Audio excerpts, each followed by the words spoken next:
আজামের ফকির এক কাতারে সবারে কি মাকাম কবুল করুক আল্লাহ তাআলা কুরবানির আঞ্জাম কবুল করুক আল্লাহ তাআলা কুরবানির আঞ্জাম ঈদ মুবারক ঈদ মুবারক ঈদ মুবারক আসসালাম কবুল করুক আল্লাহ তাআলা কুরবানির মুবারক সকল মুমিনের দিলে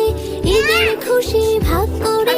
গরিব ধনী সব মিলে আজামের ফকির এক কাতারে সবারে কি মাকাম কবুল করুক আল্লাহ তাআলা কুরবানির আঞ্জাম কবুল করুক আল্লাহ তাআলা কুরবানির আঞ্জাম ঈদ মুবারক ঈদ মুবারক ঈদ মুবারক আসসালাম কবুল করুক আল্লাহ তাআলা কুরবানির